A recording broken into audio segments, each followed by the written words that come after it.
ఈ ఫామ్ లో నువ్వు ఒకవేళ ఇన్విజిబుల్ పర్సన్ అయితే ఒక అమ్మాయిని కిస్ చేయాలి అన్నావు, కొంచెం బ్రీఫ్ చేయగలవా? ఎగ్జామ్ లో అయితే రాసా. సేమ్ ఫీలింగా? వీడెవడండి బాబు, ఆడిని అదమని చెప్పేసుకుంటున్నాడు. ఆయన గురించి ఆయన తెలిసినంత మనకు తెలియదు కదండి. అంతేనా? నువ్వు ఒక ఇన్విజిబుల్ పర్సన్ అయితే డైరెక్ట్ గా వెళ్ళి అమ్మాయినే కిస్ చేసేస్తావా? ఇంకేమీ ఆలోచించలేదా అప్పుడు? ఎంతైనా లేడీస్ కదండి. అంతేనా నీ బుద్ధి ఉండేది? అంతేనా?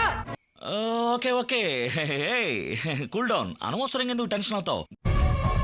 నేను ఇన్విజిబుల్ అయితే నేను వచ్చి నీకు ఒక లబ్బకాయ ఇస్తా. నిన్ను ఏంటి ఏం చేస్తావు? తెగరెచ్చిపోతున్నావు? అంత సీన్ లేదు, షాక్ ఇచ్చానంటే షేక్ అయిపోతావు. అది మీ అభిప్రాయం మేడం, అంతే. మీరు చేయాల్సింది మీరు చేస్తారు, అంతే కదా. ఆయన భలే తిట్టారండి. నిజం చెప్పు. మీకు కొంచెం కోపం ఎక్కువ అనుకుంటండి. అదేనా నీ థాట్ ప్రాసెస్? సరే. అది నీ వ్యక్తిత్వానికి చెప్తుంది కదా, చెప్తుందా లేదా?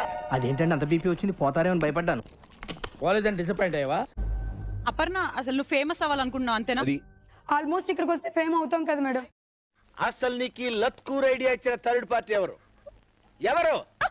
నేను ఒక లేడీగా ప్రూవ్ చేసుకుని సార్ కప్పు కొట్టాలని వచ్చాను సార్ నేను. అయ్యయ్యో, సానుభూతి వద్దురా. ఇంత ఇట్లా ఏడవడం అవన్నీ కుదరవు. లైఫ్ లో అన్ని తీసుకోగలగాలి. ప్రతిదానికి ఆడపిల్లకి ఏడుపు ఒకటి. ఆ ఏడ్చేది ఇంటికి వెళ్ళి ఆడమండి.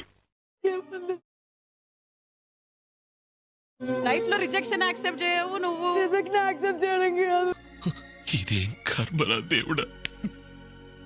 ఒక పూజారి కూడా ఇలాంటి చేయగలడని నిరూపించుకుంటానికి. మీరు ఇక్కడికి వచ్చి నాకేం చెప్తున్నారంటే నేను అదే కాదు ఇది కూడా చేస్తానని.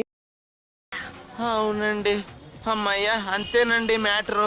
ఒక పంతులు అయి ఉండి నేను ఇలా చేస్తే చూడ్డానికి లేదా జనాలు మాట్లాడుకోవడానికి. ఇండైరెక్ట్ గా చెప్తున్నావా? ఇంతకన్నా డైరెక్ట్ గా ఈ లోకంలో ఎవ్వడూ చెప్పలేడురా. ఇది కరెక్ట్ ప్లాట్ఫామ్ కాదేమో అని నాకు అనిపిస్తుంది. So unfortunately this time it is a red from మీ. ఒక మేనేజ్మెంట్, ఒక నిర్వహణ నైపుణ్యం అది నీలో కొంచెం కూడా లేదు బావా. నువ్వు ఒప్పుకోవాల్సింది. అంటది బెస్ట్ ఆఫ్ ద బెస్టెస్ట్ మాకు కావాలి. అందుకోసమే నాకన్నా బెస్టిస్ దొరకడం అంటే కష్టమే కదా. సరే ఎదుగుతానులేండి కానీ. ఏంటి ఎలా కావాలమా? కాదు ఎర్నాకుళం.